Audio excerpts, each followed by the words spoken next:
Good evening there and welcome to our latest Elite FPL podcast. We're going to be looking ahead to Gameweek 23, which feels like a very pivotal game week for many people out there. As ever, it's myself, my good friend Steve-O and Jason. Chaps, how are we tonight? Good evening, Dan. Good evening, Jason. I'm super. Thanks for asking. We've got a lot of people in chat, which is quite amazing. Hello, everybody. Yes, definitely. So, obviously, if you're in the live chat, say hello to us. Tell us what you're doing with your teams. Ask us questions. Just generally interact. Always love to get everyone involved with the community and really enjoy that aspect of it. But yeah, we're going to be looking at our respective mini leagues, our cash mini league, our Elite FPL mini league. The code's up on the screen at the moment. So obviously, if you want to join, please do so. And yeah, doing our predictions. We like to predict the results ahead, and also talking about our teams as well, what our plans are. And obviously, we'll be covering all the news about the real-life transfers and how that's going to affect fantasy football as well. So I'm going to hand you over to my comrade, Steve-O, who's going to take us through these mini leagues, and we'll be away. Yeah, we'll start with our the more important, shall we say, no disrespect to the Elite FPL, but we take our cash mini league very, very seriously. And of course, Jason there stands atop. Jason, you got 66 points, but the gap between you and second is dramatically close to 29 points. But let's talk about your teammate. 66 points, very, very good. Sterling on when we did our live kind of feed during the Man City Wolves game, we were all wondering what Sterling was going to do, and he got you an assist, mate. Yeah, it was a good return, 66. Like a lot of people, it was either a case of Sterling or Sane coming out with some points, and Sane got the bonus, so he won out. Interesting that Jesus, played, and Aguero only had a bit of a cameo. But yeah, so it'll be a few people owning Aguero that would have rued that. But yeah, like I spoke about, on Monday night. I'm pretty happy with the way it went. I've got obviously a few issues to sort out for this weekend. Obviously, Son and Alexander-Arnold in my team. I've made the transfer out for Son to Pogba already. I'm going to plan on keeping hold of Alexander-Arnold purely because I don't want to take a -4. I'm going to probably play Bennett instead. Yeah, I was thinking of certain options, maybe bringing in Pereira, but his fixtures aren't great. And to be honest with you, at the money I've got in the bank and the price point, I'm more inclined to hold and not take a -4 hit. That's my decision anyway. So far, it may change. It probably won't change. But in general, we did cover it on Monday night. But Digne again, 12 points. Fabianski 9. Salah. Why didn't I captain Salah? Good old Aubameyang with 2 points there. Got a return of 4. Yeah, started really bad with the Arsenal result, but got better as the weekend went. Yeah, so on to second place, Darren Monday, who, when we covered this on Monday evening, blimey, it was an extraordinary result. And anybody that's watching this, if you just want to stare at his team, he got an overall game week rank of 1,389. Just incredible. 89 points, and basically every single player in his team got him points, apart from the one player he played, which was Wilson, his solo striker. So Jimenez had to come in for him there. But yeah, close that gap to 29 points. So down to Ben Towler down in third. He's 42 points off third. He's 42 points off second. And no, he's not. What am I doing? I don't even know what I'm even looking at anymore. What's going on here? 42 points between third and fourth. Sorry, my apologies there. 55 points. Not a great scoreline, but still above the average there. Who did he captain? Oh, he got Hazard as captain. We got an assist there, which is solid enough. Digne, of course, in there. In fact, virtually all his defence. And that key man, Foster, constantly getting him these save points. And like we discussed on, I think it was Sunday evening when we did a live reactatory one, Calvert-Lewin coming off the bench in that 90th minute and then scoring in the 95th. Really, really frustrating there. And then down into joint fourth and fifth is Connor Lee and myself. Connor Lee's just in fourth automatically because of, I believe it's to do with most points attacking wise that you get or something like that. Goal scored, isn't it? It's goal scored. I think we had exactly the same. Yeah, we had both. Oh, Sane. We had Sane, didn't we? So Sane there. And then, so me and, where are we are? Fourth to third, 42 points. And then Dan, you are 49 points off fourth, 51 points there. You want to just briefly go over your team? I mean, tell everybody about your. If anybody missed it, you posted up on Instagram at Elite FPL a small little video regarding your frustration about Trent Alexander-Arnold. Do you want to tell us why? Yeah, because as I said, that was one of my transfers, one of the players I bought in. So you got the clean sheet points, did quite well. And I was quite happy with that transfer and how it paid off. Obviously, the Pogba transfer paid off with the assist as well. So I was very pleased with that. But then it's like this week, obviously, Kane injury, Trent Alexander-Arnold injury. And that, I don't know. It's just very frustrating to get a player in, get a good return, and then straight away he's injured. I think it's like potentially for up to a month. So you need, I always maintain in FPL, you do need a degree of luck to a certain degree. But it is getting to that point in the season where fixtures are building up, you know, like FA Cup replays, European games and stuff like that coming up soon. So, and, you know, the conditions in the pitch and stuff. So injuries are going to happen is what I'm trying to say. But, yeah, very frustrated. Happy with Digne because I was a bit frustrated with him in previous game weeks. Finally getting me some really good returns. I was pleased with that. Pleased to see Rashford do well. Bit frustrating with Kane and Aubameyang. Got my captain wrong. Not a great game week, but not a terrible game week. But yeah, plenty to chew. I've been chewing over it all week, whether to take this 8-point hit or to do the wild card. So I'm sure we'll get into that more later on. All right, so I'm just going to gloss over everyone's comments in the chat, if I may, because we've had a few people commenting. We've had Capkin Gaming at the beginning of the stream. I don't think he's here at the moment, but nice to see you in chat, Capkin. Ian Darlington's here, greeting from the Great White North of Canada. Hello, Brett Mollison. What? Hello again. Got some familiar faces. We've got Bahia 786. John Chappell, welcome. Higuain, 11.5 million. I haven't seen him on the game yet, but if that's confirmed, that's pretty expensive. Clement Leroux, welcome back. Straight swap from Orba. Orba to Higuain? I don't know. Notorious Nerd, Dejan Checo, Aman Dillon's in chat as well. We've got Steve Stansfield, who says Ali is the man. Ali at the man at Fulham, looking forward to the upcoming week. The first time. Not in the game yet, Jason. Hey. Higuain isn't in the game. That's I had a look. I had a look for Higuain as well. I don't know where he's got the information about 11.5, but that seems a pretty. Ain't going to be 11. Yeah, it seems a lot of money for Higuain. So Steve Stansfield is going to go with Ali. That's not a bad option. He's probably going to play up front. With the absence of Kane and obviously Lamela as well, probably be playing off him. We got who else we got? Baskar Bora in chat as well. What a joke! 11.5. Yeah, I wouldn't on that. It's not confirmed, and I don't know where that information's come from. So unless it's concrete, I'm gonna put that one down to being a bit of hearsay.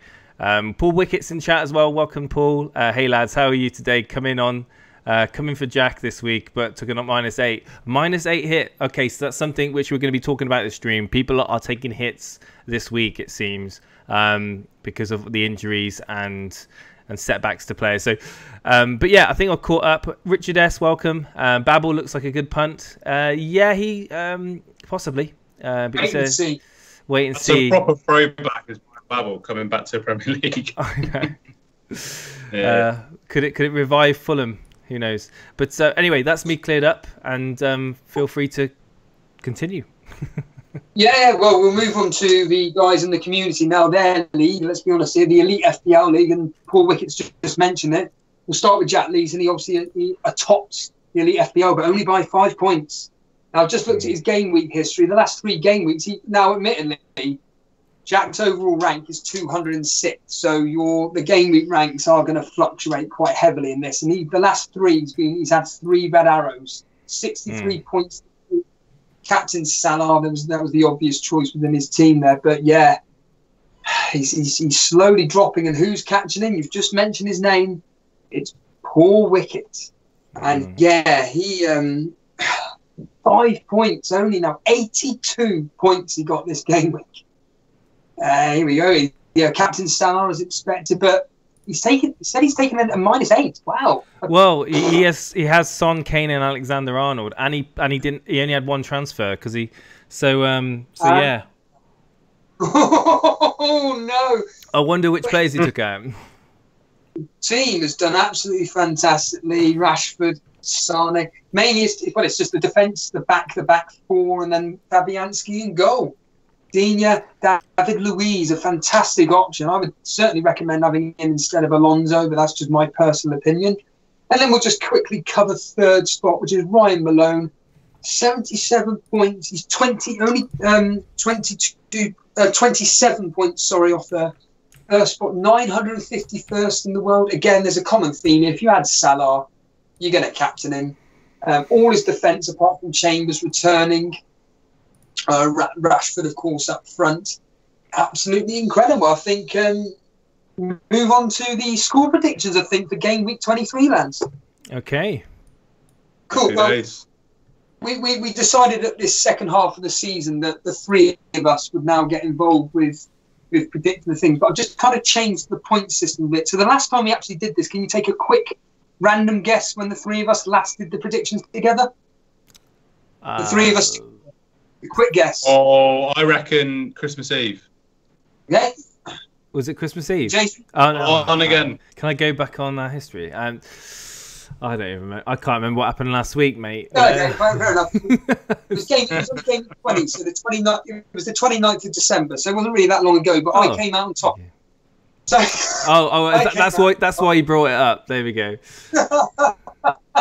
It's the only thing that seems to go right for me is predicting rather than actually and doing well at FPL. But that aside, so I've kind of decided to change the rules up a bit here. So if we get the outcome, the outcome correct. So if we just get the draw right or the win right or the loss right, we'll just get a point for that. If we get the score bang on, then we'll get 3 points. But if we nearly get the score right, so let's just say it ends 1-0 to Liverpool, but we predicted 2-0. We'll get an extra point for that, as an example. So if there's like a goal in it, then we'll get an extra point for that. But all the technical side out the way, we'll kick off with Wolves versus Leicester. I have this gut feeling that Leicester are going to beat Wolves. They just seem to be able to beat teams that are doing really well this season, and Wolves can't seem to beat teams that are doing rubbish. So I'm going to go with Wolves to lose 2-1. So Leicester to win 2-1. Dan, what do you think? Yeah, it's a bit of a tricky one. Leicester, their form's been a bit topsy-turvy, isn't it, really, of recent? So similar with Wolves, but I'm going to go for a 1-1 draw in this game.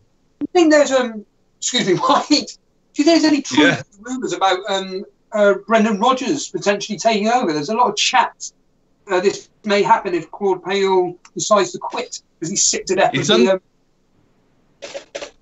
was under pressure at the end of last season because they started the season well and then they went through a run of terrible form.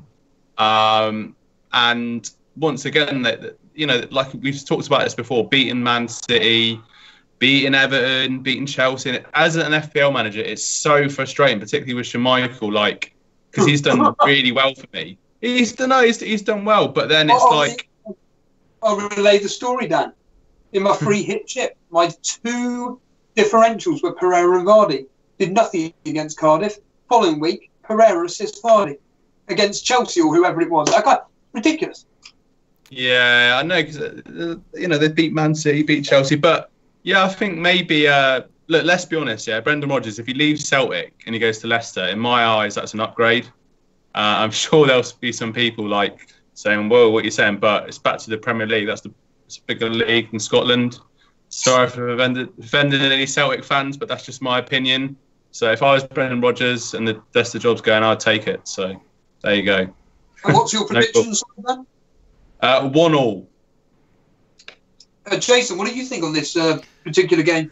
My initial gut feeling was Wolves to win 1-0, but I like what the guys in chat are saying. They're kind of swaying me a little bit. I'm going to go with a drab 0-0 draw on this game. 0-0? Yeah, 0-0. Really? Yeah. Okay. So 1-2 could be a very, very entertaining game. 2 teams that can't seem to keep a clean sheet, although ironically West Ham did against Arsenal, but that's beside the point. It's Bournemouth up against West Ham. I'm going to go with an entertaining 2-1. I'm going to go 2-1 to West Ham. Yeah, they seem to have... Who did they play last? Who did Bournemouth play last? It was quite a tight game, wasn't it? Where was it here? 2-0. Oh, it was 2-0 to Everton. Apparently, during the game against Everton, it was quite tight, to be fair. So I think this may actually, even though I'm predicting a bit of goals galore, I'm going to go with a relatively tight but 2-1 victory to West Ham. Dan, what do you think? Yeah, like I said, Bournemouth, they've had a really good season up to a point, and then the last, I don't know, half a dozen games, they've had some disappointing results, taken a couple of batterings. West Ham have found, particularly in December, they had a good December. Obviously, they beat us as well. Still got Arnautovic as things stand. Nasri's looking quite good, to say it, but 5.5. Apparently, Nasri wants revenge on football, according to Pellegrini in the press conference today. So he's very motivated to do well. So could be interesting. I reckon, having said all that, I'm going to go for an insane game as well. I'm going to go 2-2. So I've gone with the same results, 2-1, 2-1. You've gone with 2 draws in a row. Jason, are you going to go with 2 draws as well? Both teams with weak defences and decent attacking options. There's going to be goals in this game. I'm going to go with a Bournemouth win, 2-1. Wow. Okay. Now then, on to what will be one of the more popular, will be the popular captain choice in the game, which is Liverpool versus Crystal Palace. And we are going to be obviously chatting about what we're doing with our teams and transfers after this quick preview. I know that we're going to interact with the chat regarding what everybody's thoughts are. So we just want to gloss over these quick score predictions and we'll be here all day. But it's Liverpool versus Crystal Palace. Everybody's going to captain Salah if you own him, although I'm not at the moment. You'll be interested to know, but that aside, we'll get into that in a minute. Liverpool versus Crystal Palace. I think this is just going to be a basic 2-0. Just a 2-0, simple, comfortable victory to Liverpool. Yeah, I think Palace had a good result at Man City a few weeks ago, but I think Liverpool were, sort of picking up their form once again. Salah's in form. I'm going to go 3-1 Liverpool. Isn't it one of those things? And isn't it really, really annoying when Nathaniel Klein, he can't get a game for Liverpool because he's got players ahead of him, and then second that he's actually available to play, he's on loan at Bournemouth, and he would have been a perfect replacement for Trent, a 4.4 Liverpool defender of his quality. It's such a shame, really. But what was that? 3-0, Dan, was it? 3-1. 3-1. 3-1? You think Palace... All right, okay. Yeah, I think Palace can score, yeah. What do you think then, Jason? Yeah, I'm going to go with... It's going to be almost certainly a Liverpool win. I'm going to go 2-1 to Liverpool. I'm in the best defence in the world. They're not the best defence in the world. Last time I checked, you were a Burnley fan, not a Liverpool fan, Steve-O. So don't get carried away now, all right? You're starting to sound a little bit like a Scouser. I'm still bitter over my fantastic Liverpool double-up that just didn't work out because Klopp decided to bench the players. But anyway, doesn't matter. Now then, on to who I think could be a fantastic captaincy option in this game. It's Marcus Rashford. It's Man United versus Brighton. I can see goals there. I can see United having... I think they're going to get back into the groove again. I think... I'm going to go 4-1 because United just can't seem to keep a clean sheet despite having De Gea's heroics last week against Spurs. I'm going 4-1 United. Wow. Yeah, I think it's going to be a little bit tighter than that because Brighton have put up some quite good resistance. But having said that, their away form is pretty dire. I'm just going to go for a standard 2-0 win to United. I think Rashford's a good differential captain option. He's bang on form at the moment. And I'm glad to have Pogba in my team. That could be a really maverick captaincy choice. But yeah, Pogba, Rashford, Jay smiling away. What's your prediction for this one? I can't believe Steve-O said 4-1 against the best defence in the world. I mean, come on. Still gonna let that slip. Lindelof ain't gonna concede anything. David De Gea in goal. God, the wall. No, I think this is going to be 3-0 win to Man United, and my man Rashford, and hopefully Pogba getting in on the assists as well. I can't see anything other than a United win, and you rightly so. I think Rashford is a very, very tempting captaincy choice, and I will think it through. At the moment, the armband is on Salah, and it probably will stay on Salah just purely for the safety effect of the high ownership and the high captaincy. But yeah, definitely people are looking to chase people ahead of them in the mini leagues, and they want to take a bit of a gamble. Definitely Rashford would be a great option. Well, on to Newcastle versus Cardiff. I can't. We all predicted a comfortable winner for United. I can't predict a winner here. Two terrible teams. Well, I don't think Cardiff. I've been slating Cardiff all year, just plodding along. Seems to be getting an average of the point a game they've got so far. You know what? I'm going to say Cardiff are going to nick this, and I'm going to go. It's the popular scoreline today of 2-1 to Cardiff. Finally predicted a Cardiff win. Yeah, I mean, Newcastle, I don't know if it was, I think it was last night, or no, it was the night before. They beat Blackburn in the Cup, but they got a couple of injuries at the back.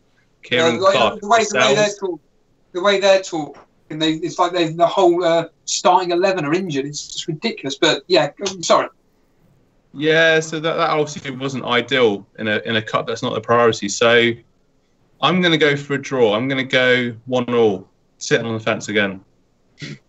Go on then, Jason. Let's hear it.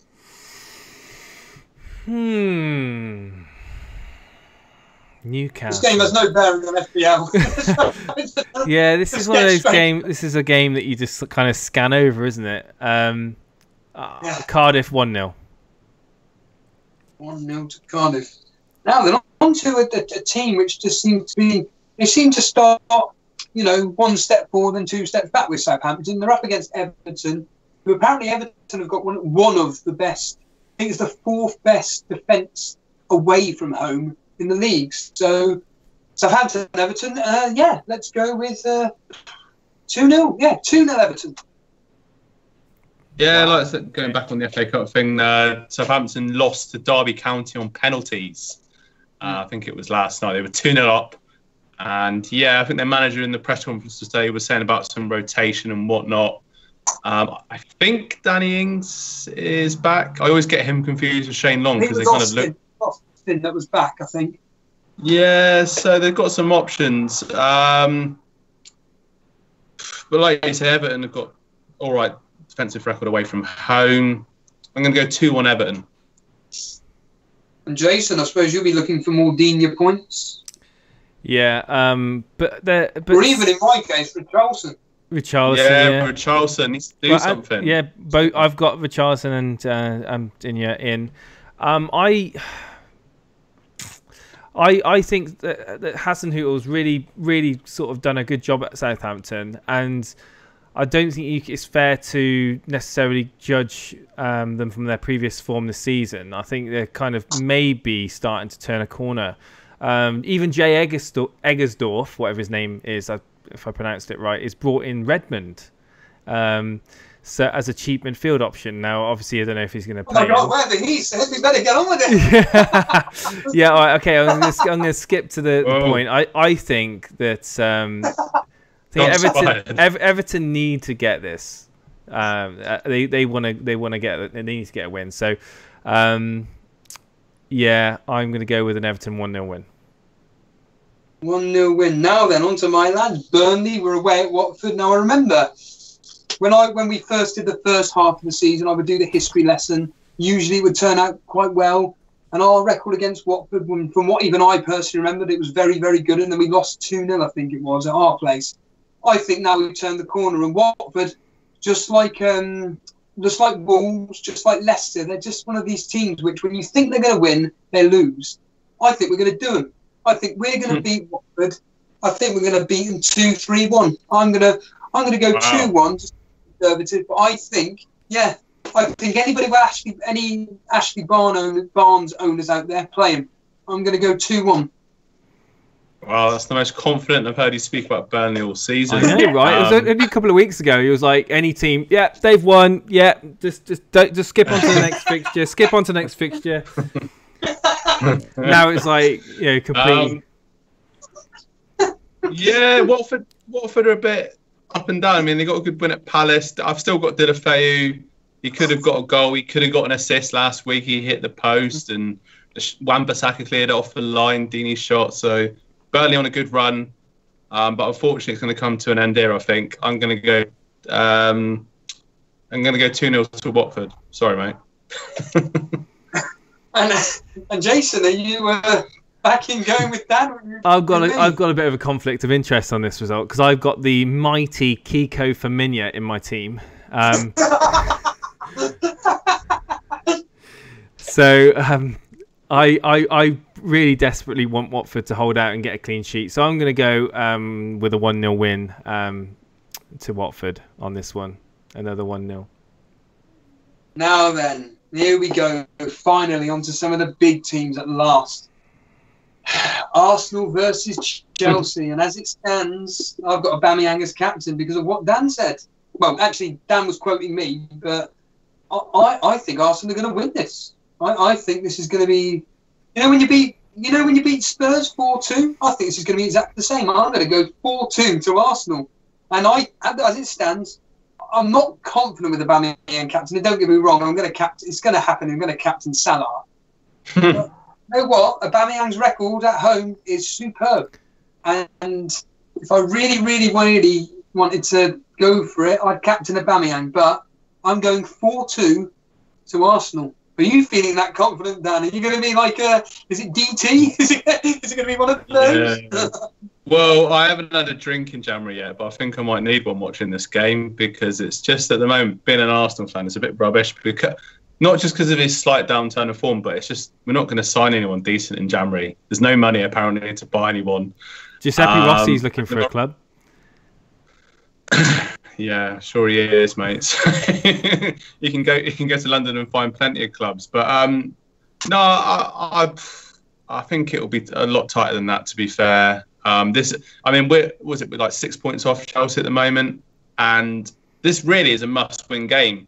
But the irony is if we win this game, we'll probably end up like drawing with Cardiff or something. But I'm going to go for a 1-1 draw in this game. I wouldn't feel particularly confident of Aubameyang captain. I just think, I don't know what's going on with Ozil as well. I don't know what. I was about to bring that up. I think if I was Emery, I'd be looking to play. I mean, I don't know what's gone on behind closed doors.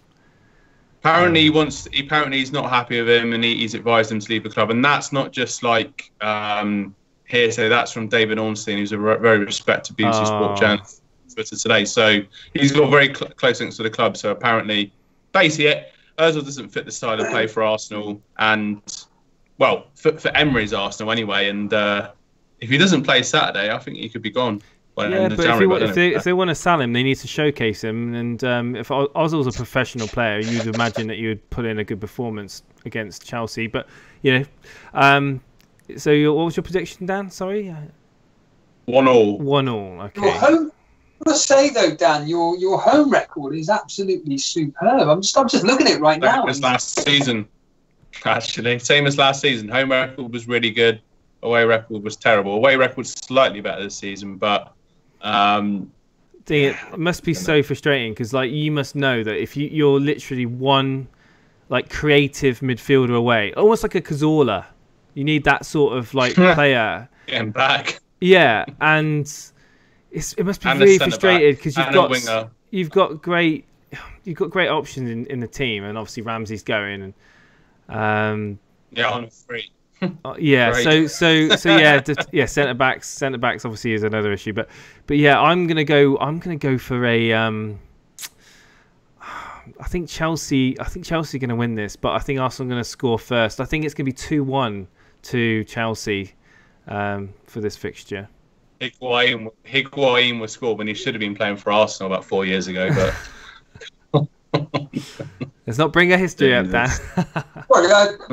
Jason? 2-1 to Chelsea. 2-1 to Chelsea. So on to another game which could be potentially differential captain choice areas with Sterling, or if anybody's brought in Jesus or Aguero, maybe there. Sane. They're up against Huddersfield, recently sacked, quit, whatever. David Wagner's now gone. Man City, the last one, 6-0, 5-6-0 against Thingy. I think it's going to be exactly the same. I think 4-5. let's go with 5. Why not? 5-0 to City. Yeah, I'm going to go. Obviously, it's going to be the caretaker manager, Mark Hudson, in charge of Huddersfield, but I'm going to go 4-0 to Manchester City. And I reckon, Aguero could have some fun here. And Sterling as well, actually, potentially. Yeah, because Man City got some decent fixtures coming up as well. So everyone's going on about Salah, but yeah, I reckon Aguero could have some fun here. What do you reckon, Jace? Well, I've said it a couple of weeks now. It seems that people are kind of like not forgetting about, but kind of like brushing over the whole City attackers. Like with the power in midfield, with obviously Pogba rising up now. People have transferred out Sterling. People may have transferred out Sane to afford different moves. Obviously, Son's obviously gone now.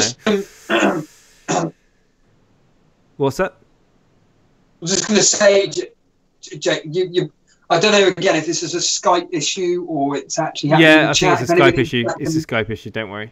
Okay. So yeah, I was just going to finish what I'm going to say very quickly.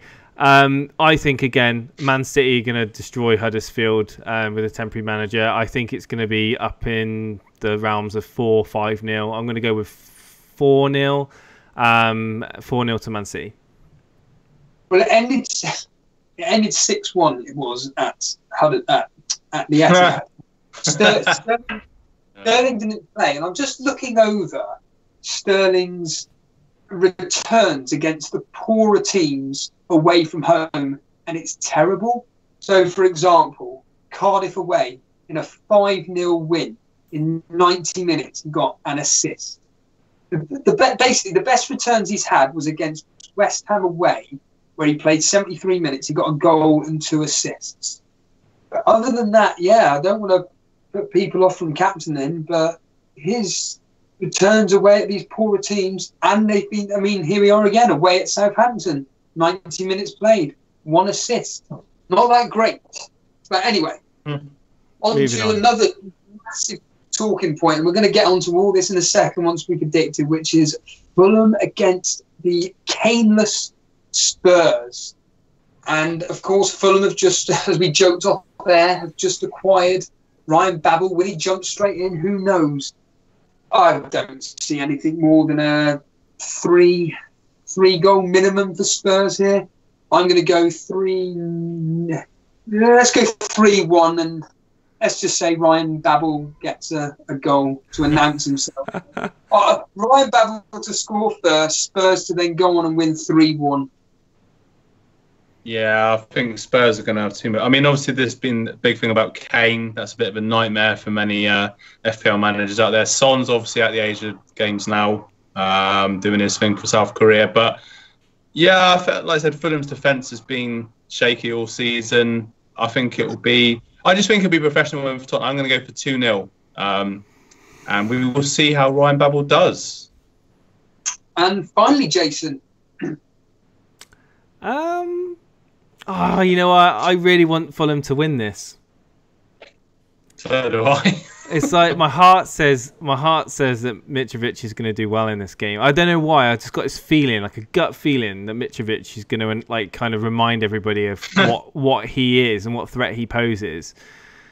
And obviously with the toothless Spurs without Kane and Son, I don't think it's going to be a walk in the park. I don't think it's going to be 2-3-0 myself. I'm going to go with a 1-1 draw. Wow. Shock result. Yeah, I'm going to go with a 1-1. This is going to be a shock result, I reckon. My gut feeling, guys. Remind me on Twitter and on Instagram if I get this wildly wrong. Believe me, I often do. But I do think this has got a spoiler. Spoiler alert for those Ali fanboys in the chat. You know who you are. But yeah. Well, Mitrovic and Camera have had another bus stop. Apparently, it was during a yoga session. I thought yoga was meant to kind of. He's been asked to leave. He was asked to leave, wasn't he? Camera, something, the training session or something, or the yoga session. Yeah, yoga. Apparently, they had a bit of another bus stop. So I reckon they should get those 2 in the ring at the end of the season. I don't know about you, but I wouldn't want to have a falling out with Mitro. He seems like a bit of a hard nut, doesn't he? They're both pretty. Yeah, that'll be good balls. There you go. Yeah, well, yeah.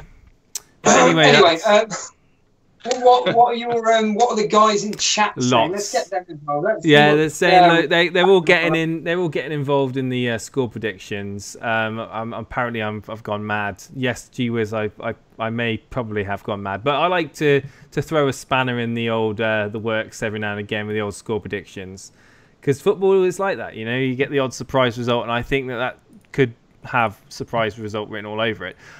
So yeah, let me just scroll up through the rest of the chat for a moment and look at what people are saying. For some reason, I've got this silly little emoji thing on my chat. Hang on, there we go, got rid of it now. So yeah, everyone's talking about the score predictions. Is Sane a decent captain punt? Yes, absolutely. Again, for those of you who don't necessarily want to go with a safe bet, which is Salah, maybe you're looking to climb up the league, or just take that risk.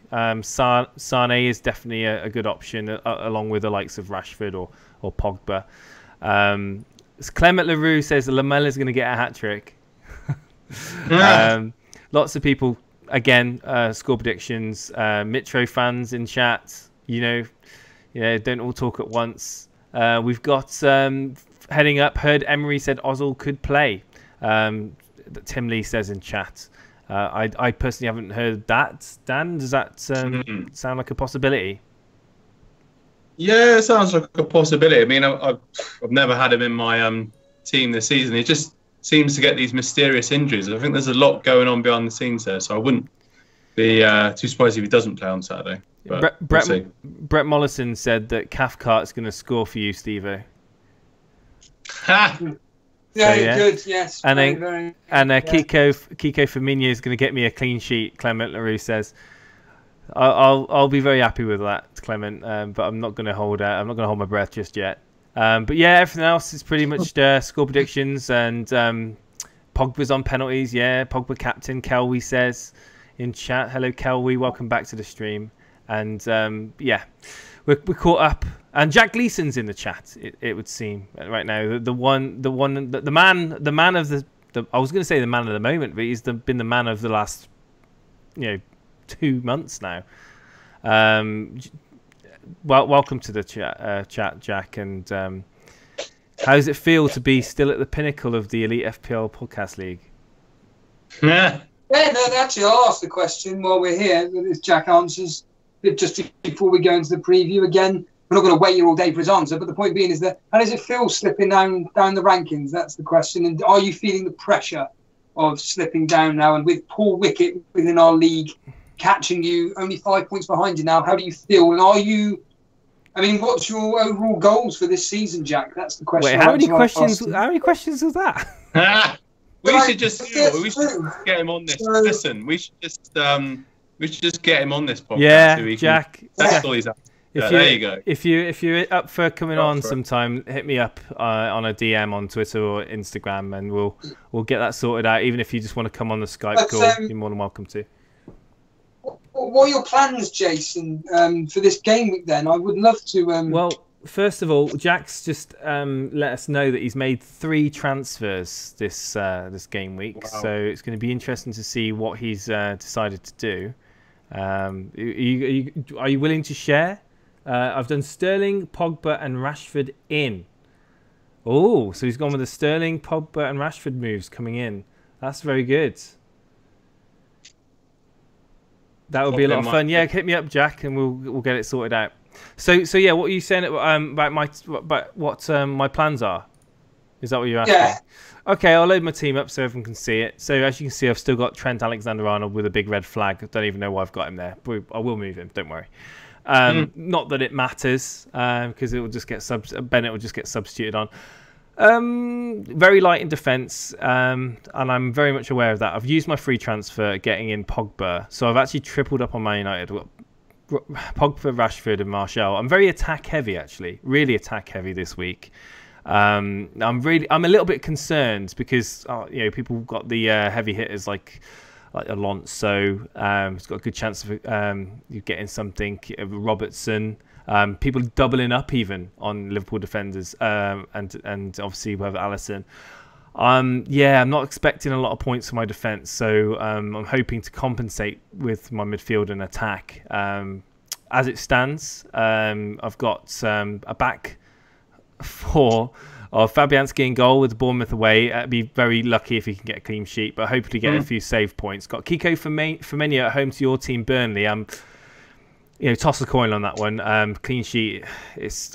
I think there's like 27% probability that he might get a clean sheet. So I'm holding on to that 27%, and I haven't really got much of an option. I'm going to be playing Leicester at home. Bennett.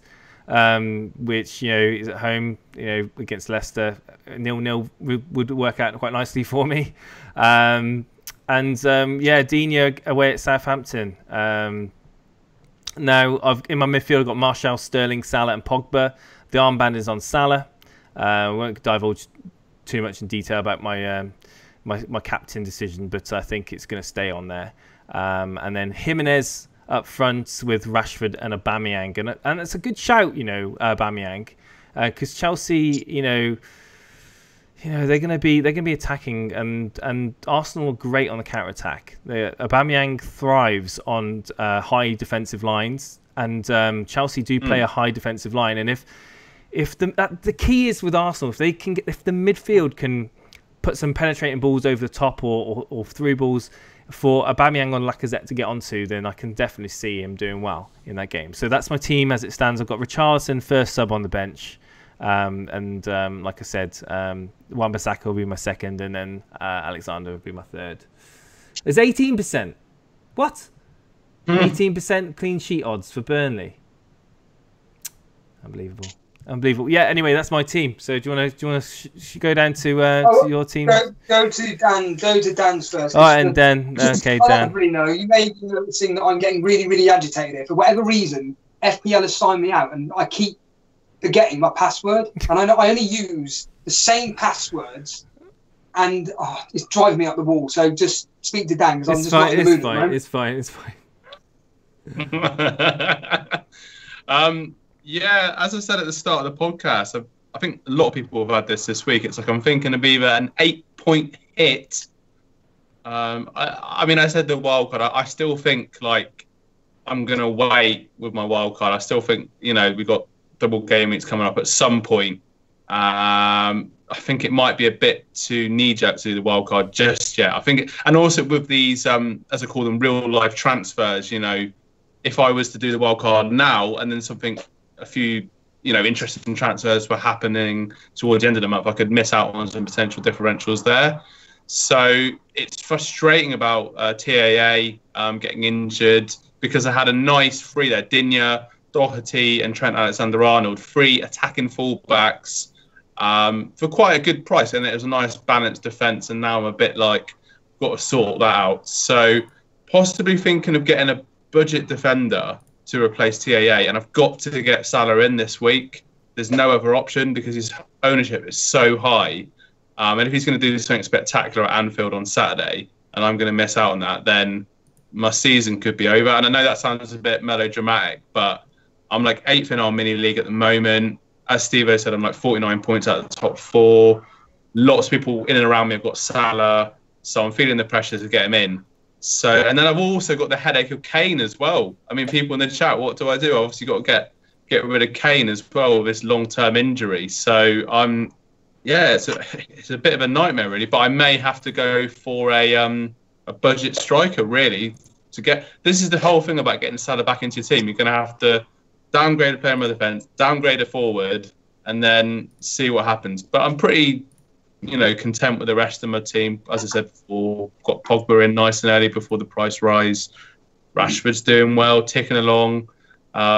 Keep the faith in Digne and Doherty, and then just see what happens with the rest of my team. Keep the faith with my mate De La Feo. Need him to do something against Burnley. It is a little bit of a differential for me, but yeah, if anyone in the chat can help me, that'll be much appreciated. But yeah, got to get Salah in there. That's the main thing for me this game week coming. Well, talking of which, I finally got my team up after about 5,000 attempts of type. Do you know what really annoys me? I'm just going to get a quick rant off my chest. It's like I type in the same password over and over and over, doesn't accept it, and after about the 500 attempts. I can tell that it's frustrated you. Yeah. I just want to quickly say that before you say your piece, we've got Sal the Sniper in chat is asking us who to have in goal, Foster at home to Burnley or Fabianski away. Now, initially, I'd go personally with Fabianski purely because he's just he's a save magnet, absolute save magnet, and he should. Burnley will score against Watford with our only shot on target. So Foster back to last season. Feel free to blame Steve if it doesn't work out for you, Sal. You heard it here first. Hit him up on Instagram. No, I can reveal what I did this game week. Now, it was a bit annoying that we found out that because me and Jason off air did our transfers, and all I wanted to do was Son and Kane out. This was even before the Kane injury. This was on Sunday evening. I was to and fro between who to get rid of, Aubameyang or Kane. Well, it made it easier by Kane being injured. But I wanted to get rid of Son because I knew he was going to go down in price that particular evening. I think it was Sunday evening, wasn't it? And bringing Pogba because I knew for a fact that Pogba was going to go up in price. Well, I caught that price rise, and then obviously the Kane news came in. It's just like, but I really, really need Salah, and I really wanted to do Son and Kane out, really, or whatever. I've completely lost my train of mind now. Son out to bring in Salah was the original transfer.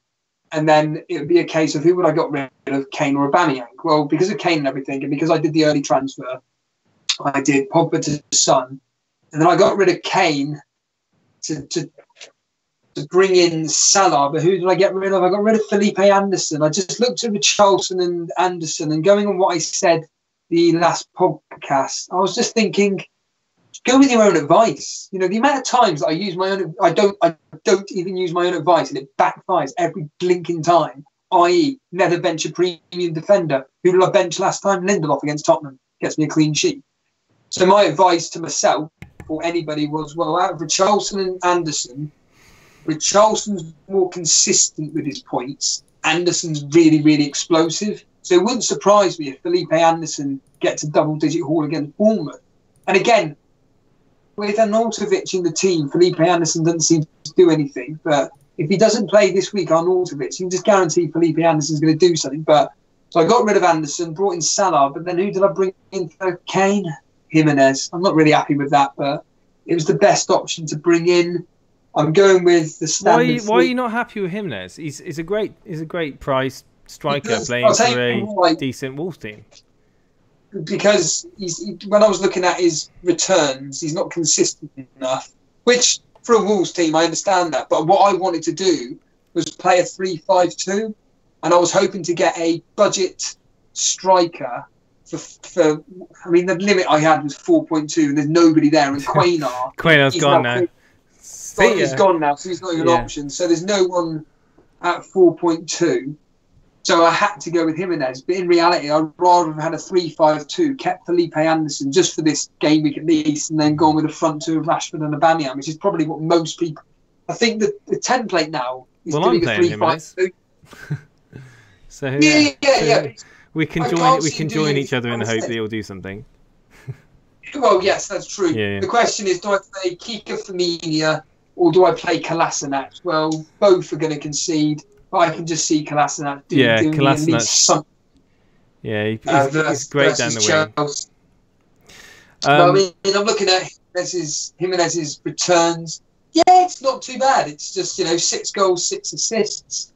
You know, he seems to go. It seems to be he gets points, then he blanks for 2, gets points, blanks for 2. Which, funny coincidentally, he blanked the last 2, so he may actually do something against Leicester. Jason, actually, now looking at the pattern that's going on there. So yeah, you were going to say with the chat, Jason. Yeah, so we've got a few guys more in chat now. We've got Cap King Gaming back in the chat. Welcome, Cap King. Really love your content, dude. Guys, if anyone's interested in another FPL channel, please go and check his channel out. He's got some awesome content.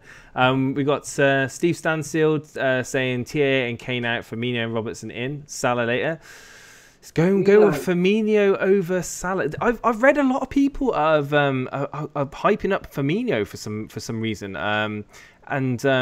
You know, I can't understand the reasoning behind it, having watched Liverpool this season. I mean, yeah, he had one good game and he's been playing a little bit further forward, but last game he dropped back down into the midfield role and Salah was playing up front. So I'm not too sure about it. I mean, it could be a great differential. Don't get me wrong, but definitely think that you could either be ahead of the curve or slightly behind it. I think a lot of people are trying to get in Salah instead of Firmino, but I can see the reasoning.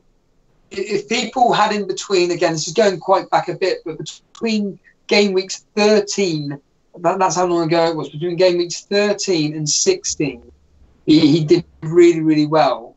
Then he just went on a blank between 17 and 19. Then he got his hat-trick against Arsenal and Man City. So he does seem to be a player that, I think we know this anyway through the eye test, that plays with confidence. And at the moment, I agree with you, Jason. I think he could be ahead of the curve at the moment, but there's nothing to suggest that I would bring him in, say, because Salah's there. You know, unless you really want an attacking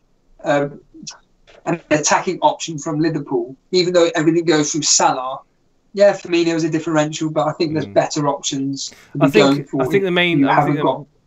Unless you haven't got Rashford, or if you have got Rashford, more to the point. Yeah, I would personally own Rashford over Firmino, but I do think obviously a lot of people are doubling up on Liverpool defenders, which leaves that only other slot for Salah. So, yeah, I mean, I can definitely see people choosing one or the other, but I think the popular choice at the moment is double Liverpool defence with Salah in midfield.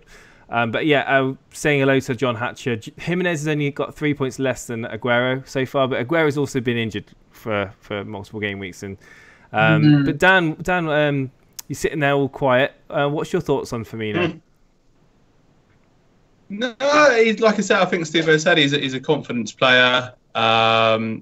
Obviously got the hat-trick against us, got the goal against Man City, but I mean, what's his price? Is it just over 9 million? It's a bit prohibitive. If you're going to have Salah in your team, 9.3. Yeah, so if you're going to have Salah in your team as well, that could be quite prohibitive. I mean, obviously a lot of people have had like Kane and Aubameyang.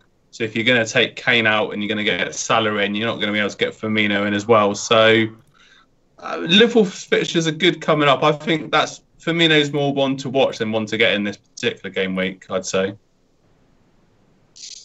And the old statement. Yeah, so we've got Capkin's actually asking advice. He's saying if you had to get rid of Richarlison or Anderson, which one would it be to replace one with a Man City player? So it would be an upgrade. Right, so Richarlison or Anderson? Yeah, so we just mentioned that I did anyway, about my decision of who to get rid of that, Richarlison, Anderson, to get in Salah. I went with Anderson because just for the simple fact that he's more of an explosive player. Whenever he returns, he just gets double-digit points, but it's very, very sporadic. It's not like he could, like, obviously Salah, for example, is constantly getting double-digit points. Richarlison is more of a consistent player. That's what I can tell you. And to be honest with you, if I just quickly bring up Felipe Anderson as an example, my opinion also is the fact that when Arnautovic is in the team, he doesn't seem to enjoy it when he's there, and he doesn't seem to bring back any returns either. So, me personally, going on what I've done, I got rid of Anderson, and certainly to be bringing in a City asset in Sterling or Sane or whoever. So, yeah, looking at his... I mean, the crazy thing is that his explosive returns come like 1 in every 2. So, game week 7, he got 10. Blanked a few. Game week 11, he got 13. Blanked then he got a 9-pointer against Huddersfield. Then it was a 10 point. Then he blanked 12 point. So actually, I'm completely contradicting myself, like I always do. And actually, maybe Anderson's the one to get. But it's no coincidence that since Arnautovic returned, that's when he's blanked 3 in a row, a bit like Richarlison. But I've been reading up that Richarlison's supposed to be getting in the right positions, but plays for Everton. You know, I think West Ham are a better attacking team personally. See, I like the fixtures of Felipe Anderson, but I think I would personally. The same. I looked at them both, and they're virtually the same. Yeah, they are. Yeah, With but the thing is, I pretty much would be more happier holding on to Richarlison, and a few people in chat are saying the same. Obviously, he's a great price. Obviously, he did drop last week, but I do think that he's a bargain, and he's a great player to hold on to, and that would be my choice. Dan, what about you? Yeah, Richarlison's been trolling me a bit this season. Recent game week's been a bit disappointing. He's been playing, I believe in the last game he played up front rather than on the left wing. I think when he's been on the left wing, it's been a bit more dangerous and he's got more returns then. So I'm going to say, I'm going to stick with Richarlison ahead of Anderson. I think, like Steve said, Anderson is explosive. He could do something against Bournemouth this weekend. We'll have to see what happens with Arnautovic. If Arnautovic goes to China, maybe Anderson's point returns will go off. I mean, Callum Wilson's been linked with a move to West Ham. So that could, Anderson could be feeding Wilson. That could be interesting. But yeah, I would stick with Richarlison for now. But if he keeps trolling me, gone. Yeah, he's a bit of their talisman. I mean, we always look at players that are key to the teams that they're in, don't we? When we look at fantasy assets, especially attackers, and I do think he's key. They bought him for 50 million. Yeah, definitely. He's. I would wait for team news, and if Richarlison's out, if Arnautovic is out or pretending to be ill or whatever, keep Anderson. So basically, wait until tomorrow evening. Really, I would just hold out, and if Arnautovic isn't going to play, keep Anderson and get rid of Richarlison. If it's the other way round, I would keep Richarlison and get rid of Anderson personally. Yeah, I just one more thing very quickly. Between Sane and Sterling is another question. If you listen to what I said on Monday night regarding the game, it seems that a lot of City's attack goes down the left-hand side because David Silva plays on that side with Bernardo Silva towards the right, and they tend to go through Silva a lot. So naturally, they go down the left. Sane's pace is really key to City.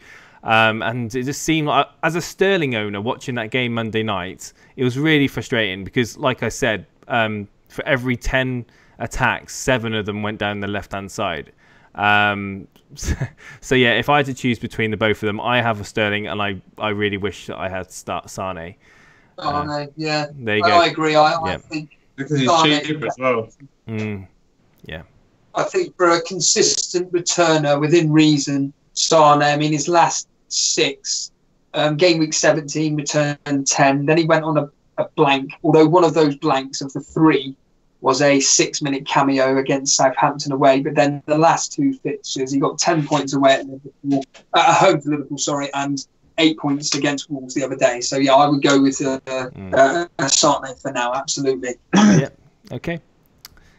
Vince Chapman in chat is saying Aguero or Jesus this weekend. I mean, I can't even think. I don't believe people are actually considering Jesus as an FPL asset. Seriously, in Pep's team, if it was a gun to my head, if a gun was to my head, I had to choose between Aguero or Jesus, I would choose Aguero. Sorry, even though Jesus is on form at the moment, I know.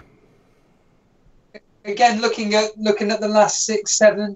Game week 17, he played 90 minutes, returned 13 points. Against Crystal Palace at home when they lost, he played 90 minutes, only 2 points. Then he didn't feature at all against Leicester or Liverpool. In between that, Southampton away, just a 17-minute cameo. And then he played against Wolves for a 13-point haul. So, looking at it, it seems that Aguero is possibly the better option. Yeah, but I wouldn't get either in. I wouldn't get any either in. No. Sorry, Dan. Yeah, I mean, with Jesus, Jesus, however as you say it, sorry. He's been playing in these games that against favourable opposition, favourable fixtures, like even in the cup as well, So I think trying to look into the mindset of Pep Guardiola, he's just been right.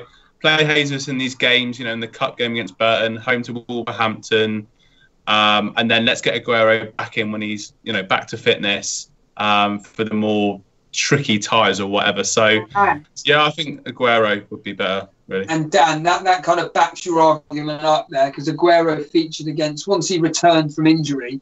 Yes, he played a 40-minute cameo against Crystal Palace, but that's literally after he returned. And then against Leicester, Southampton, Liverpool, he returned in each of those games 2 goals and 1 assist. And then obviously he was benched against Wolves. So I think personally that was just more of a reward for Jesus to play against Wolves rather than actually more of rather than a tactical thing personally. But again, that's just my management.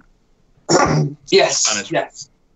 So yeah, unless there's anything else to discuss, I can't think. Other than the only big news I can think of is Higuain. What do you guys think he's going to come in? I personally think 10.5. Yeah, I can't see him anywhere near 11.5. I mean, that's crazy if that ends up being correct, but I don't think it's going to be anywhere near that. I think the 10 margin, 10 to 10.5 is I agree, a realistic price for a Chelsea attacker of his quality.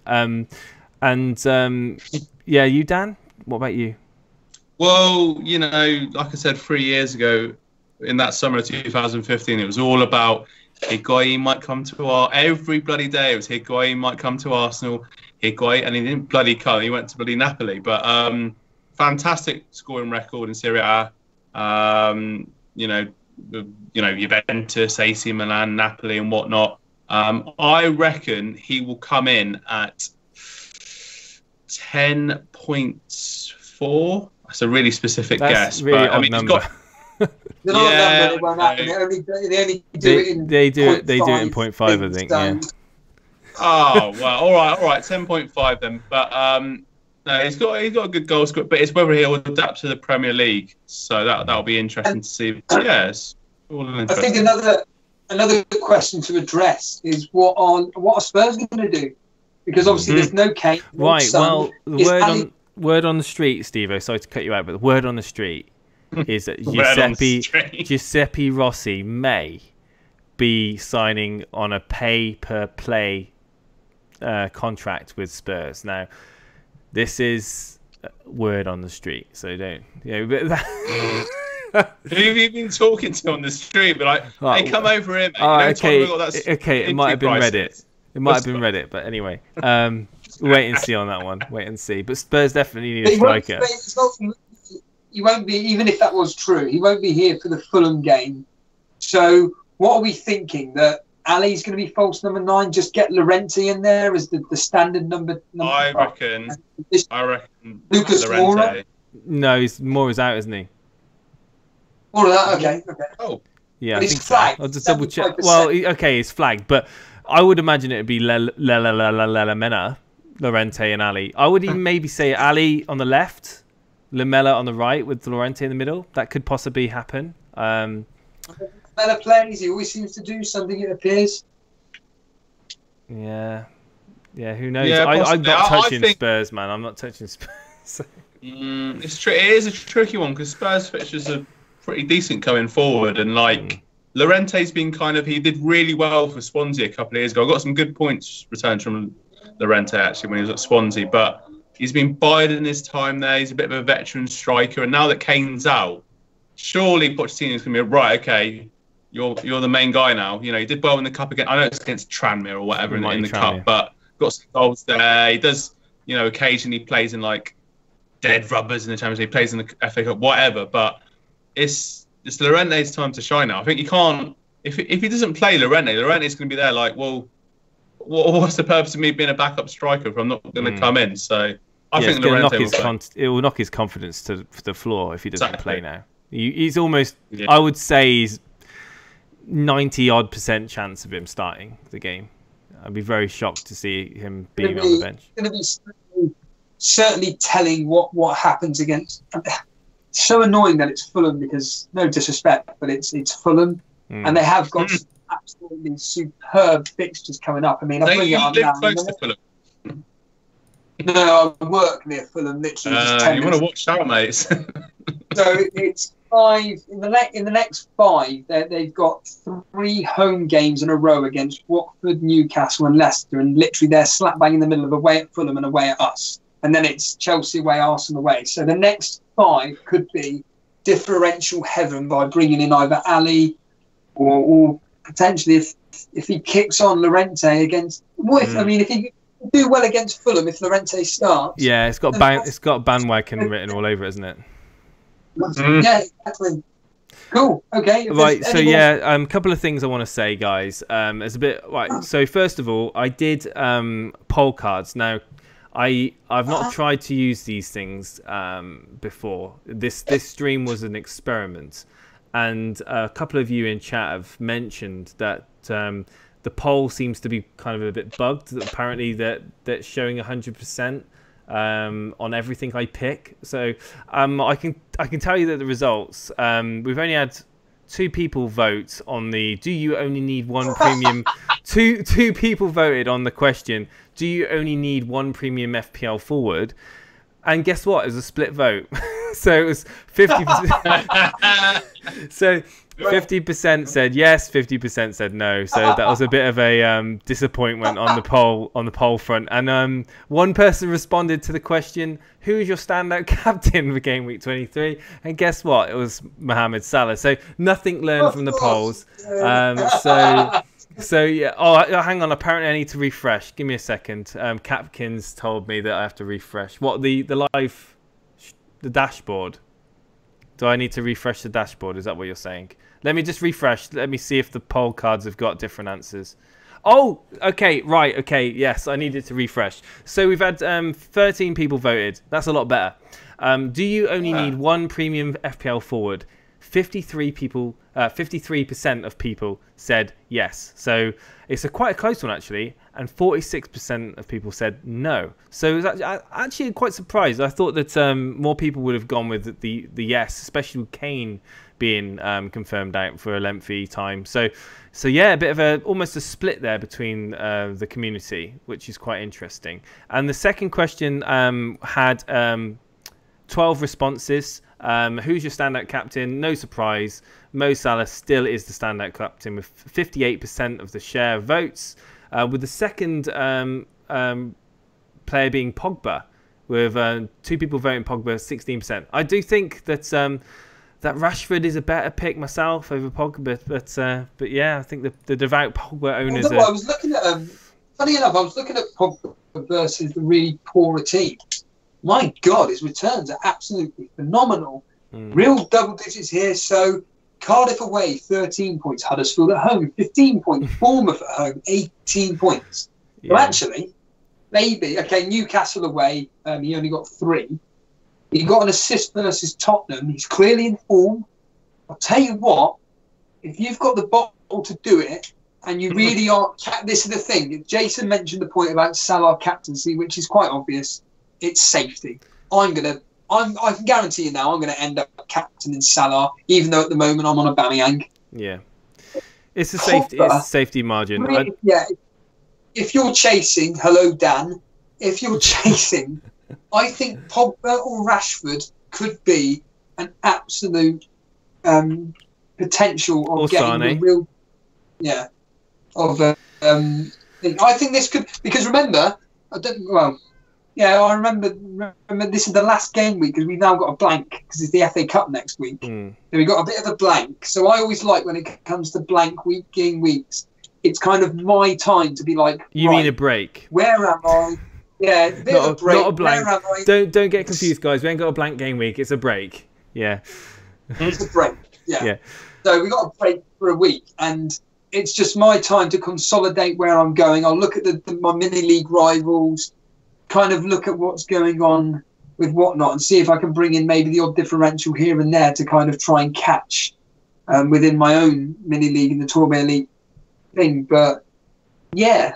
So anyway, Jason, so mid-flow. So we're gonna I just want to say, guys, amazing turnout today. We've hit 42, 43 people viewing. We've got around 40 people tuned in right now. I think it's the highest we've ever had. So thank you ever so much for taking time out of your day or your evening to stop by, or your morning. Mentioning no names, Brett.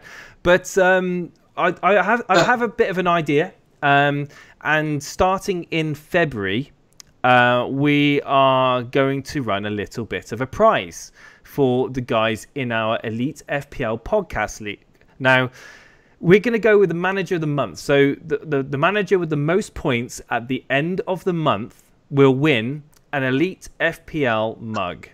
Okay, and it'll be delivered. It'll be delivered out to you. So the winner will do is give us his address details, and we'll post out a mug. So next podcast, I will be showing you one of these mugs.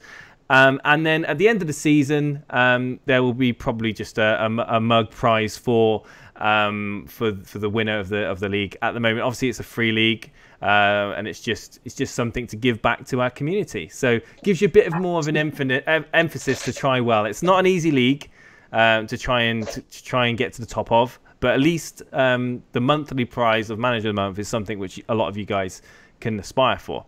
But yeah, other than that, be sure to hit that subscribe button if you haven't hit it already, and the alarm bell icon so you get notified when we next go live. And yeah, Dan, have you got anything to say? Yeah, I'm just going to wrap it up by saying connect with us on Twitter at Elite FPL and also Instagram as well. Thanks for watching. And yeah, we look forward to seeing you on the weekend for our reaction podcast as well. So look forward to seeing you all next time around. Absolutely. And for people asking about the link code for the mini league, it's on the screen down the bottom right hand side. If not, I'll put it in the video description. In fact, every video description, I'll stick it in there as well. But everybody, thank you ever so much for tuning in. You guys have been awesome. It's been nice to read your comments and to respond to you guys and get some thoughts. Steve, you got anything to say before we tune out? The 15th goodbye. No, simply for the 15th goodbye. If you want to know when we're going live, basically we use Instagram and Twitter. It's quite simple, at Elite FPL on both. Yeah. We've taken, I've said it before, I've said it on the update news, but for anybody that hasn't seen it, and I can say it now, it's quite simply the fact that we have taken into account your feedback, and quite a lot of you use Twitter for fantasy football, and quite simply put, we've decided to become it's basically me, become a lot more active on Twitter to help you guys know when we're going live and to join us now, basically. Right, I'm ending this. All right, guys, take care. All the best.